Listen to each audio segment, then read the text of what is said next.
Occupational English Test. Practice Test 3. Listening Test. This test has 3 parts. In each part, you'll hear a number of different extracts. At the start of each extract, you'll hear this sound. You'll have time to read the questions before you hear each extract, and you'll hear each extract once only. Complete your answers as you listen. At the end of the test, you'll have 2 minutes to check your answers. Part A. In this part of the test, you'll hear 2 different extracts. In each extract, a health professional is talking to a patient. For questions 1 to 24, complete the notes with information you hear. Now look at the notes for extract 1.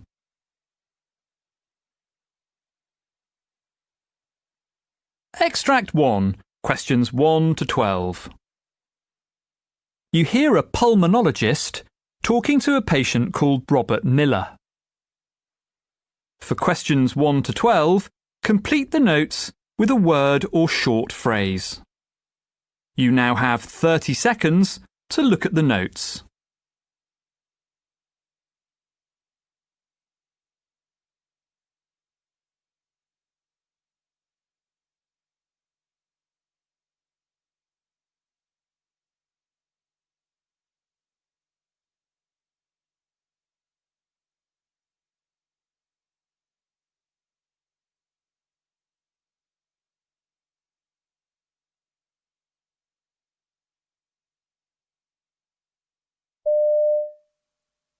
Good morning, Mr. Miller. Now, looking at your notes, I see you've been having a few problems recently. Could you tell me a little about what's been happening in your own words? Well, yeah, it's a combination of things, really. To kick off, I feel pretty tired most of the time. Just haven't got the energy I used to have. Right. And I've got this cough. It's there all the time, and it feels dry. I mean, I'm not coughing up phlegm or blood or anything like that. But the worst thing, which really bothers me, is that I'm so short of breath. Even if I'm just getting dressed in the morning or going up a few steps, I have to stop because I get breathless so quickly. And I've lost quite a bit of weight, too. I mean, I didn't notice at first because it was very gradual, but all in all, I'm about 10 kilos lighter than I was 6 months ago. Right. I've not been dieting or anything. I love my food. Okay. And, well, have you noticed anything else? Yeah, just take a look at my fingers. The tips look swollen, don't they? And it's the same with my toes, which are bulging out at the end, too. It's weird. And my nails, I don't understand it. They've become soft. They're not hard like they used to be. Look. Okay. I see what you mean. And tell me a little about yourself. What you do for a living. Well, till recently, I worked as a farm laborer. Did it for about 20 years in total. It was hard, physical graft, and it finally got to the stage where I just couldn't cope with it anymore. Right. It really took it out of me. So this last couple of years, I've been a security guard, working nights at a local DIY warehouse. It's a bit boring, and the late shifts took a bit of getting used to, but it's okay. And, are you finding it less physically demanding? That's right. I just haven't got the stamina now for anything else. In fact, I've even had to give up my golf. Can't manage it anymore. Any spare time now goes on looking after my pigeons. I've done that since I was a teenager. Oh, very nice. And what about your medical history? Now, I see you were diagnosed with hypertension last year, and you're taking beta blockers at the moment for that. That's right. My GP said it'd help. Something the GP also said when I saw him about my breathing problems was that he heard what he called crackling noises in my chest. Okay. I can't hear them, but he could through the stethoscope. Okay. And is there any family history of breathing or lung problems or any serious illnesses that you know of? I don't think so. My mother was always healthy, but my dad developed bad eczema as an adult. I remember the red patches on his hands and face, but he didn't have any lung problems as far as I know. Right. And, Well, looking at your previous tests, you were diagnosed with hypertension about 6 months ago. You had... an echocardiogram, to check my heart. Yes. And a chest x-ray about 4 weeks ago after I saw my GP. That came back okay, as far as I know. I see. I'm not keen on hospitals, to be honest. Am I going to need to have lots more tests? Well, I'm going to suggest you have what's called an arterial blood gas test. This will let us check how well your lungs are working, how they move oxygen into your blood and remove carbon dioxide from it. Okay. And I'm also going to order a CT scan. Now, this will be more revealing than the chest x-ray you had. And I may then prescribe a course of corticosteroids. This will depend on what the tests show up. Now, I'd start you on a relatively low dose and then we'll see how...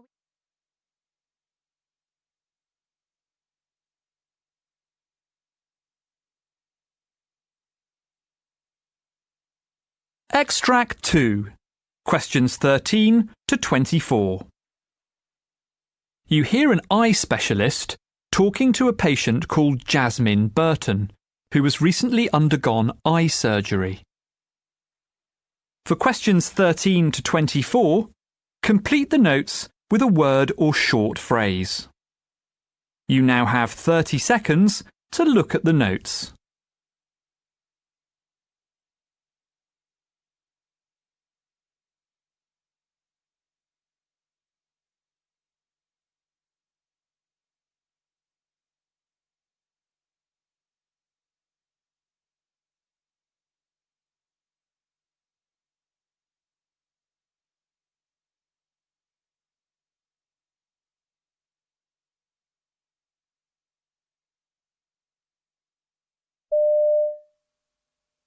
I've got your notes here, Mrs. Burton, but as we're meeting for the first time, could you begin by telling me a little about your eyesight and the treatment you've had over the years?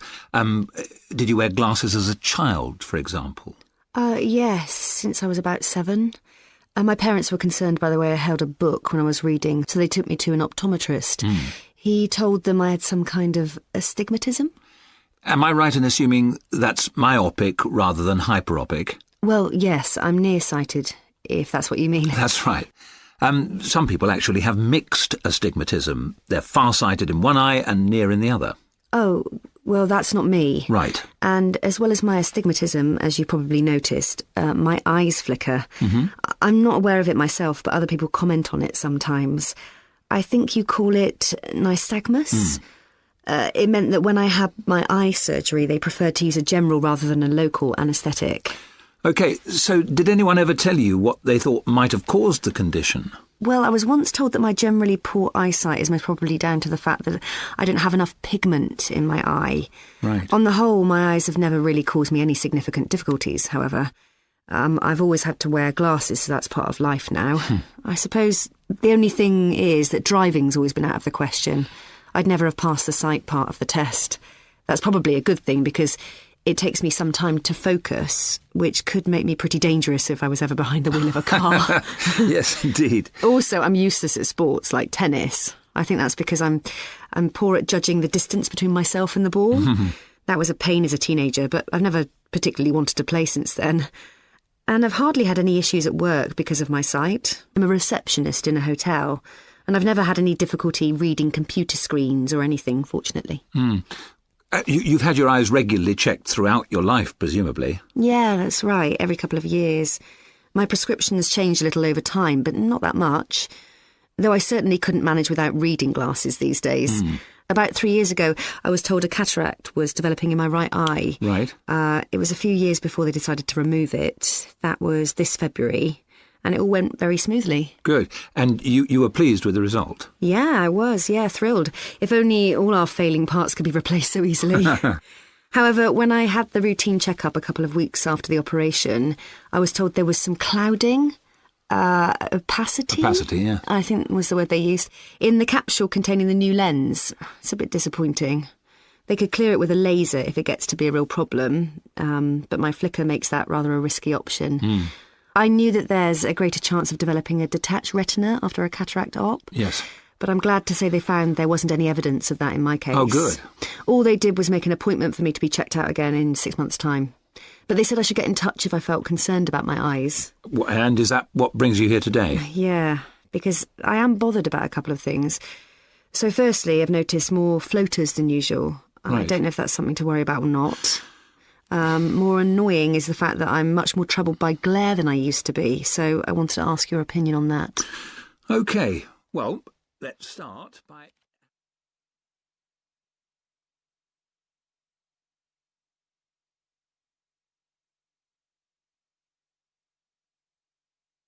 That is the end of Part A. Now look at Part B.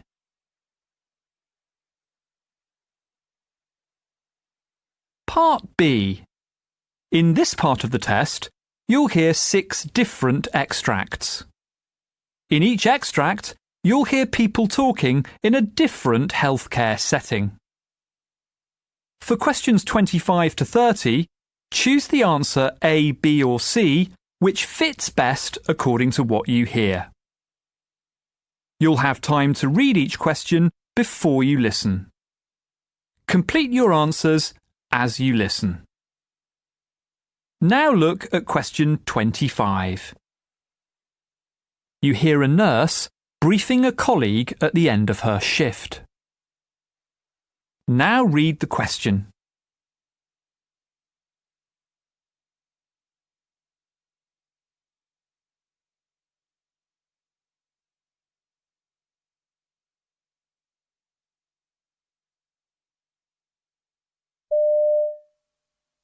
OK, so the next thing is about Susie Williams in bed 3. Right.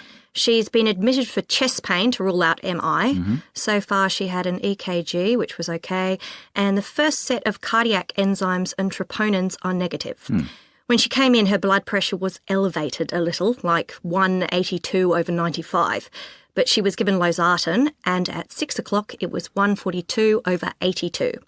She was also dehydrated, so we started her on IV fluids. D5, half normal saline, running at 125 millilitres. That can go until midnight and then it can be disconnected.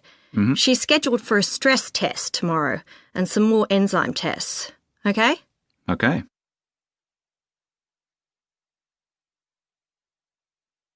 Question 26. You hear part of a hospital management meeting where a concern is being discussed. Now read the question.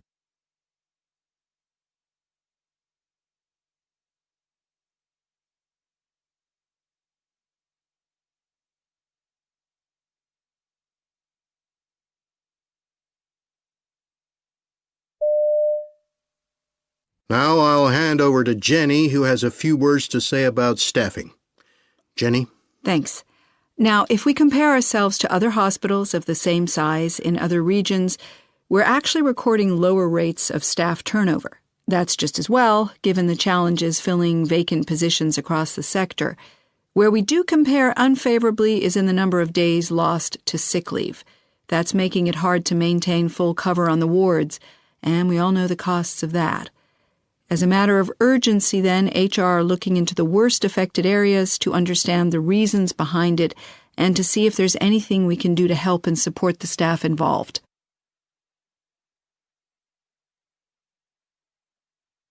Question 27. You hear a GP and his practice nurse discussing a vaccination programme. Now read the question.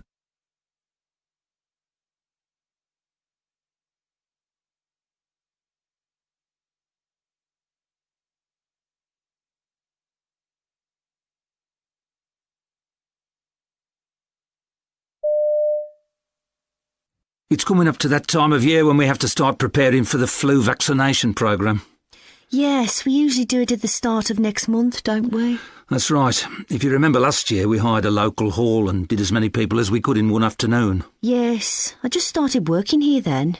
It was a hectic couple of hours, but it worked pretty well, don't you think? Sure, but there's been so much publicity recently about how sensible it is to get the jab that I suspect we'll have a lot more people coming along this year. So we better think about taking on an agency nurse, perhaps, to lend an extra hand. OK.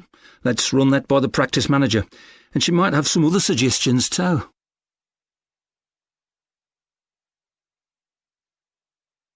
Question 28. You hear two hospital nurses discussing the assessment of a patient on their ward. Now read the question.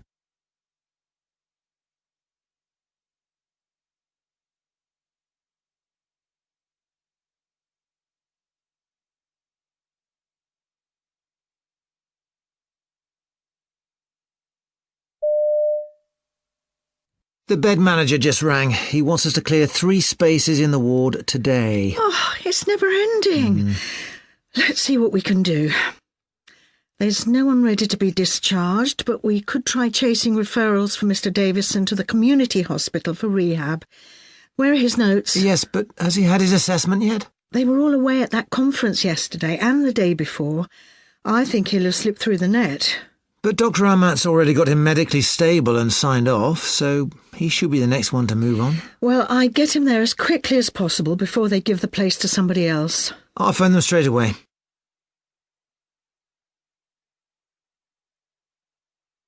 Question 29.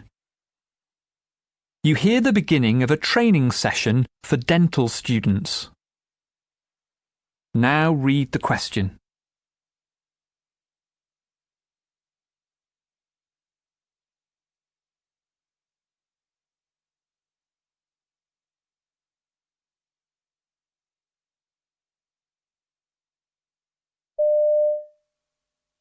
This is session number 4, which is going to include, again, impression taking.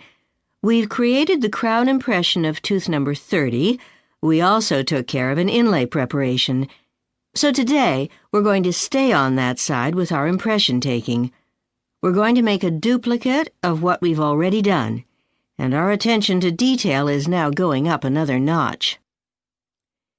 When I take an impression of a tooth that I've created in the mouth, I naturally have to take care of the saliva, the blood, the gum tissue. We're not going to cover all that today. You'll hit that next semester. What we are going to cover are the dynamics of your impression, the margins, the proximal contacts, the bite, and the occlusion. We're going to capture all that in one impression.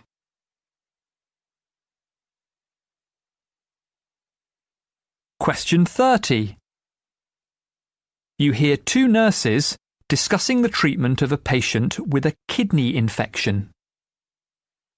Now read the question.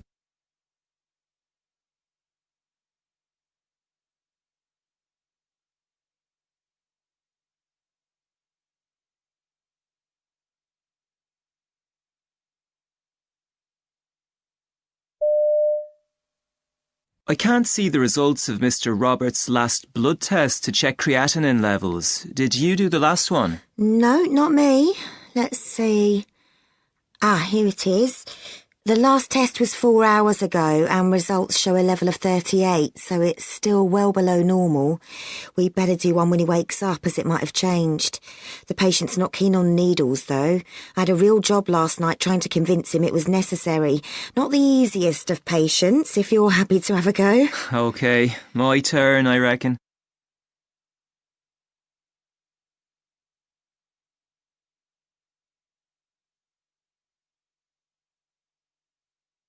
That is the end of Part B. Now look at Part C.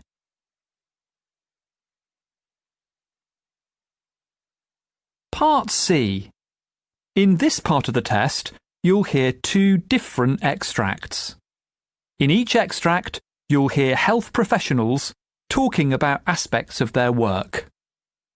For questions 31 to 42, choose the answer A, B or C which fits best according to what you hear. Complete your answers as you listen. Now look at Extract 1. Extract 1, questions 31 to 36. You hear a geriatrician called Dr. Claire Cox giving a presentation on the subject of end-of-life care for people with dementia. You now have 90 seconds to read questions 31 to 36.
My name's Dr. Claire Cox. I'm a geriatrician specialising in palliative care. My topic today is an increasingly important issue: end-of-life care for dementia patients. The care of dementia patients presents certain problems. Dementia is a terminal illness and is the third highest cause of death in Australia. But dementia is different from other such conditions.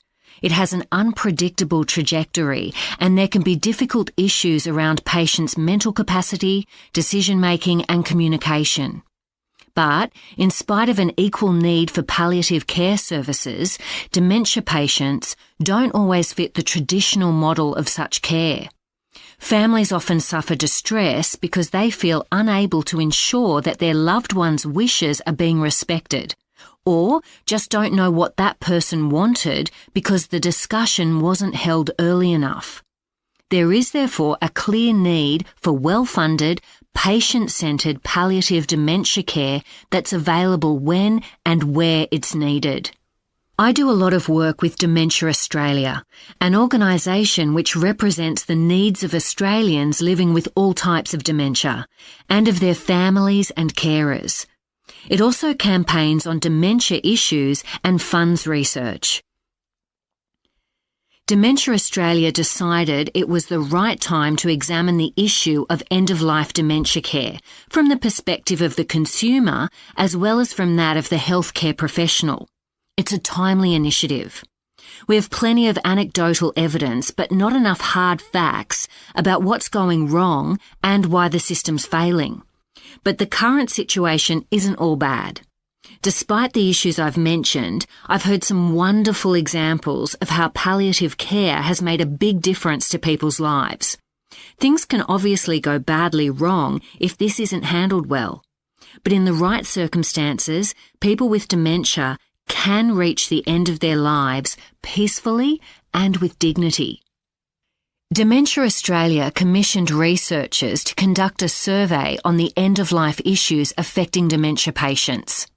The survey covered both care professionals, that's doctors, nurses and others working with dementia patients, as well as family member carers. The interest was overwhelming with more than 1,000 responses from around Australia. But what do the results tell us?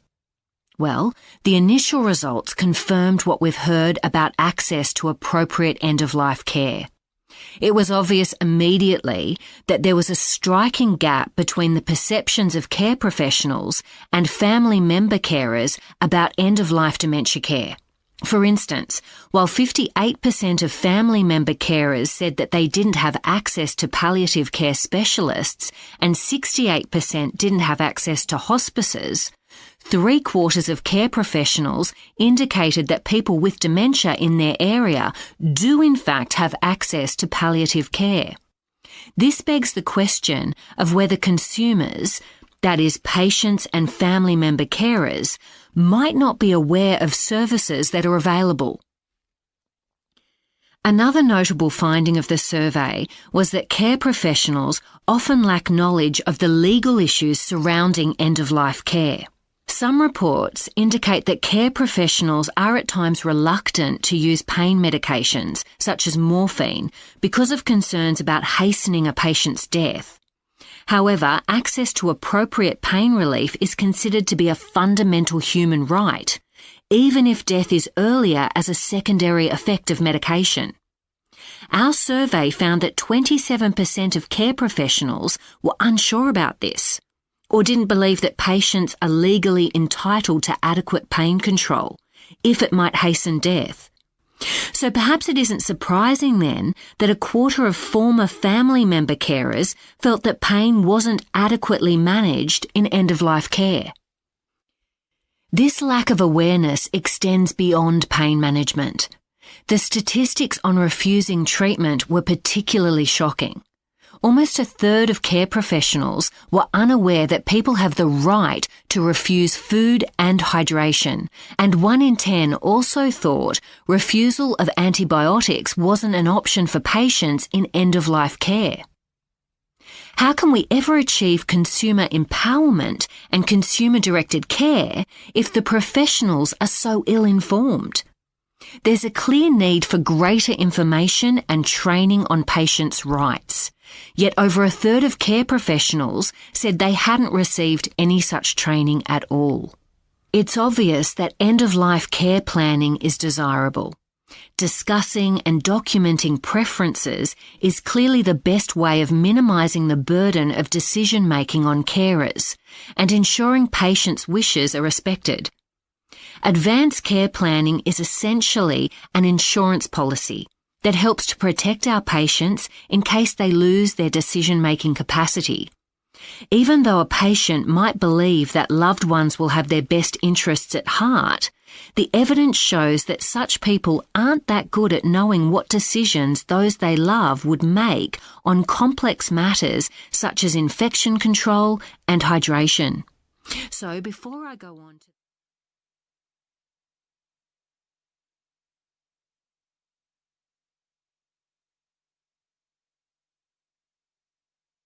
Now look at Extract 2. Extract 2. Questions 37 to 42. You hear a hospital doctor called Dr. Keith Gardner giving a presentation about some research he's done on the subject of staff-patient communication. You now have 90 seconds to read questions 37 to 42.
Good morning. My name is Dr. Keith Gardner, and I'd like to talk to you today about some research I've been involved in concerning something that affects all health professionals, staff-patient communication. Now, firstly, let me reassure you that in feedback, patients seem positive about the way information is communicated to them. But I recently decided to explore the issue in more detail when I was in a hospital with a patient and witnessed for myself what can result when a healthcare professional assumes they've made themselves clear to a patient, when in fact they've been anything but. Luckily, I've had very few complaints made against members of my team, but the potential is certainly there. So first, let's start by looking at a typical hospital admission for an inpatient, and the first communication they have about any procedures they are to undergo. On arrival, a patient will complete necessary paperwork. Various staff will talk to them about their treatment during their stay, which is designed to reduce patient anxiety. However, from some patients' point of view, this interaction can seem very complex and difficult to take in, especially at a time when they're not at their best, physically or mentally. So it's doubly important to check that any communication has been understood. Now, to illustrate what I'm talking about, let's take a hypothetical situation. I often use this because it highlights the potential consequences of poor communication. A man in his 80s is admitted to hospital, despite his protestations, with ongoing severe back pain. On investigation, it's found his cancer has spread. The outlook is poor, and further compounded by his becoming depressed and refusing to eat while in hospital. A feeding tube is inserted, a procedure which the patient complies with, but which his family members query. The doctor on duty updates them, assuming they're aware of the severity of the patient's condition, when in fact no such prognosis has been shared with them. An extreme case, but a plausible one, nevertheless. In order to find out exactly what inpatients felt about the service they were receiving in this hospital, we conducted a patient survey. The questions were carefully targeted to capture patients' opinions about the effectiveness of the communication they'd been involved in during their stay. The survey questioned patients on both what they had expected prior to admission and what their stay was really like. These two scores were then used to calculate what's called a gap score. The survey also included questions to measure the patient's behavioral intention, that is, how willing they would be to return to the hospital for treatment. Patients completed the survey themselves, and results were then processed with the help of medical students. Now, the survey produced some interesting data about communication, including both praise and complaints. Clearly, in a hospital situation, staff are dealing with confidential and sensitive information, which must be communicated in private, a situation which can be difficult to achieve in a large and busy hospital. However, we scored highly on that point, and we were also pleased to note that staff did manage to communicate in a manner that treated patients with dignity and respect. Of course, staff also have to ensure patients fully understand what's been said to them, and this last point's where we received the most negative feedback. Both patients and relatives noted a tendency for professionals to resort to the use of jargon and complex terms when explaining both diagnoses and procedures, which left some patients confused. However, patients were generally satisfied with the information about any follow-up treatment provided after discharge. Also, once we'd sifted through all the results, a clear pattern began to emerge regarding the care given by nurses, which I found particularly interesting.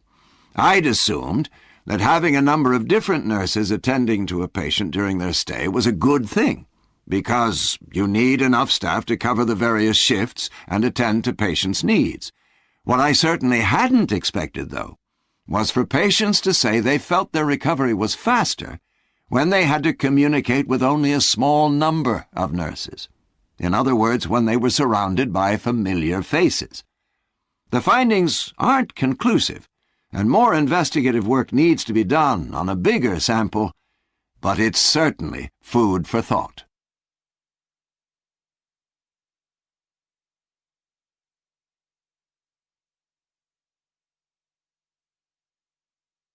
That is the end of Part C. You now have 2 minutes to check your answers.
That is the end of the listening test.